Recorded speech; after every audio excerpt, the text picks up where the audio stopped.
एक गांव में एक जमींदार था। उसके पास बहुत सारा धन था। 200 बीघा खेत, अनेक गाय, 10-12 बगीचे और एक बड़ा सा तालाब था। अनाज से उसका घर भरा रहता था। बर्तन भर के दूध, दही, घी रहता था। 100 टोकरी रोज बगीचे से फल आता था। तालाब में अनगिनत मछलियां थीं। जमींदार की चारों तरफ से ही धन ही धन आता था। बगल के गांव के लोग भी उसे अनाज, फल, मछलियां आदि लेने आते थे। उसे किसी भी चीज की कमी नहीं थी। उसका जीवन एकदम आराम से चलता था। जमींदार का एक बेटा था, राम प्रसाद। जमींदार के मरने के बाद काम काज का सारा जिम्मा राम प्रसाद पर ही आ गया। राम प्रसाद को घर बैठे ही सारी सुविधा मिल रही थी। वह बहुत खुश था। कुछ दिनों बाद धीरे धीरे उसके धन में कमी होने लगी। अन्न भंडार खाली होने लगा। गायों का दूध कम हो गया। बगीचे से फल मिलने बंद हो गए। तालाब से मछलियां गायब होने लगीं और राम प्रसाद दुखी और परेशान रहने लगा। धीरे धीरे उसका तबीयत भी खराब होने लगा। उसकी तबीयत के बारे में सुनकर उसका हाल पूछने के लिए गुरुजी उसके घर आए। राम प्रसाद ने उनका बहुत अच्छे से स्वागत किया और सेवा में कोई कमी नहीं छोड़ा। लेकिन गुरुजी बिना बताए ही समझ गए कि राम प्रसाद ठीक नहीं है। वह अंदर ही अंदर बहुत परेशान है और उसी की वजह से बीमार भी पड़ा हुआ है। फिर भी उन्होंने राम प्रसाद से पूछा, क्या हुआ राम प्रसाद, सब ठीक तो है? तुम बहुत उदास लग रहे हो। तब उसने कहा, क्या बताऊं गुरुजी, कुछ समझ नहीं आ रहा है। मेरा सारा धन दौलत खत्म होता जा रहा है। इसी की चिंता से मैं बीमार हो गया हूं। अब आप ही कुछ उपाय बताइए जिससे मेरा धन दौलत पहले जैसा हो जाए। तो गुरुजी ने कहा कि तुम चिंता मत करो, सब ठीक हो जाएगा, सब पहले जैसा हो जाएगा। सबसे पहले तो मुझे अपना दिनचर्या बताओ। तो राम प्रसाद ने बताया, गुरुजी चिंता के कारण रात में जल्दी नींद नहीं आती, इसलिए सुबह देर तक सोता रहता हूं। फिर स्नान करता हूं। उसके बाद भोजन और फिर दोपहर में सो जाता हूं। फिर जब सोकर उठता हूं तो शाम के समय अपने मित्रों के साथ बिताता हूं। फिर रात को जब बिस्तर पर जाता हूं तो वही चिंता सताने लगती, इसलिए मुझे सोते सोते देर हो जाती है। गुरुजी ने कहा, क्या कभी अपने खेतों में घूमने जाते हो या नहीं? तो उसने बताया, नहीं गुरुजी, मैं कभी नहीं जाता।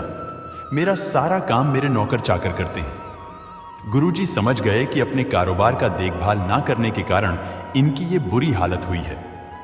उन्होंने राम प्रसाद से कहा कि मेरे पास एक उपाय है। यदि तुमसे ये काम हो जाएगा तो तुम्हारी धन दौलत दोबारा वापस आ सकती है। राम प्रसाद ने तुरंत हाँ बोल दिया।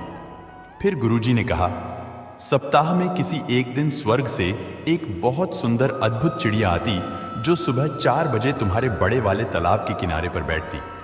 वह इतनी सुंदर है कि उसे देखते ही किसी भी इंसान का सारा दुख दूर हो जाता है। वह सुखी, स्वस्थ और संपन्न हो जाता। यदि तुम एक बार भी उसका दर्शन कर लोगे तो तुम्हारा सारा दुख दूर हो जाएगा और तुम एकदम पहले की तरह स्वस्थ हो जाओगे और तुम्हें कभी भी धन की कमी नहीं होगी। सबसे पहले तो तुम्हें सुबह उठकर अपने भंडार, घर, गौशाला, खेतों, बगीचों को प्रणाम करते हुए तालाब के पास पहुंचना है। वहां सप्ताह में किसी भी दिन तुम्हें वह स्वर्ग वाली चिड़िया दिखाई दे सकती है। गुरुजी इतना बोलकर अपने घर वापस चले गए। दूसरे दिन राम प्रसाद सुबह 4 बजे उठकर सबसे पहले अपने अन्न भंडार की तरफ गया। वहां उसने देखा कि उसका एक नौकर 4 आदमियों के साथ भंडार घर से चावल की कुछ बोरियां निकालकर वहां खड़ी बैलगाड़ी पर लाद रहा है। तभी नौकर राम प्रसाद को देखा तो डर के मारे थर-थर कांपने लगा। उससे माफी मांगने लगा। राम प्रसाद ने उससे चावल की बोरियां ले ली और नौकर को निकाल दिया। फिर वह बगीचे की ओर गया। वहां जाकर देखा कि बगीचे की रखवाली करने वाला अपने पूरे परिवार के साथ टोकरी में फल भरकर अपने घर की ओर ले जा रहा है। और जब वह अचानक राम प्रसाद को देखा तो उसके होश उड़ गए। राम प्रसाद ने उसे भी नौकरी से निकाल दिया। जब वह अपने खेतों में पहुंचा तो देखा कि गांव के कुछ लोग खेतों से अनाज के गट्ठर अपने सिर पर लेकर जा रहे हैं। राम प्रसाद ने देखा तो लोगों से अपने अनाज का गट्ठर वापस रखवाया और उन्हें एक कड़ी सजा दी। इसके बाद वो तालाब के पास पहुंचा। वहां कुछ लोग तालाब में जाल डालकर मछलियां पकड़ रहे थे। राम प्रसाद को देखते ही वह जाल छोड़कर भागे। राम प्रसाद बहुत देर तक उस चिड़िया का इंतजार किया, लेकिन वह चिड़िया उसे कहीं नहीं दिखी। फिर वह वापस अपने घर आ गया। रामप्रसाद अपने पुराने नौकर को निकालकर दूसरे नौकर को काम पर रखा। दूसरे दिन जब वो दोबारा उस अद्भुत चिड़िया को देखने निकला तो उसने देखा कि भंडार घर के सारे नौकर सो रहे हैं, कोई काम नहीं कर रहा है। फिर उसने सबको जगाया और अच्छे से काम करने को कहा। इसी तरह सब जगह घूम घूम कर दिखा और सबको अच्छे से काम करने को कहा। तीसरे दिन जब वो सुबह बाहर निकला तो देखा कि उसके सारे नौकर बड़ी लगन से काम कर रहे हैं।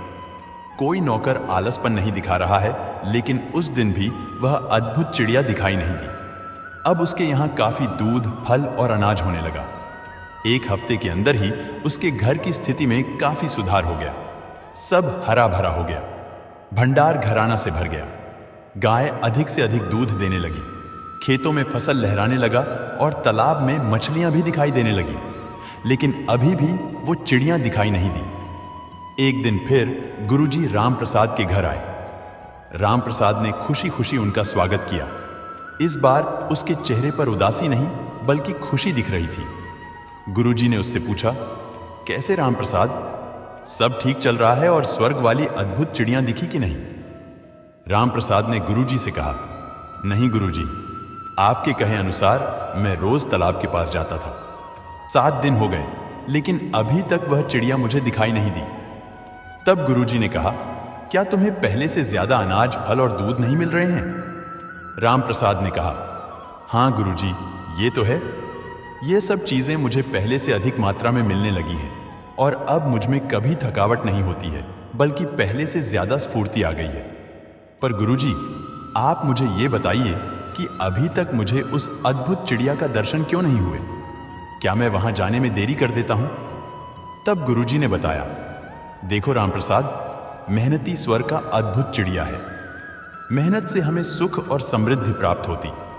अगर तुम इसी तरह मेहनत करोगी तो तुम्हें मेहनत का फल अवश्य मिलेगा और तुम अपने काम धाम पर ज्यादा से ज्यादा ध्यान दोगे तो तुम चारों तरफ से संपन्न रहोगे। कोई दुख, बीमारी तुम्हारे पास नहीं आएगी और सुबह सुबह उठकर सूर्य की पहली किरण लेने से भी तुम्हारा शरीर स्वस्थ रहेगा और ऐसे ही धीरे धीरे तुम्हारे चेहरे पर चमक आ जाएगी। गुरुजी की कही सारी बात रामप्रसाद को समझ आ गई। वह जान गया कि मेहनत करने से ही लक्ष्मी की प्राप्ति होगी। उस दिन से वह वैसा ही करने लगा जैसा उसके गुरुजी ने कहा था। इसीलिए कहते हैं कि मेहनत का फल हमेशा मीठा होता है। दोस्तों, आपको ये वीडियो कैसी लगी नीचे कमेंट में जरूर बताइए और साथ ही हमारे चैनल को सब्सक्राइब कर ले ताकि आगे आने वाली सभी वीडियो आप तक पहुंच पाए। धन्यवाद। आपका दिन शुभ हो। जय श्री कृष्ण।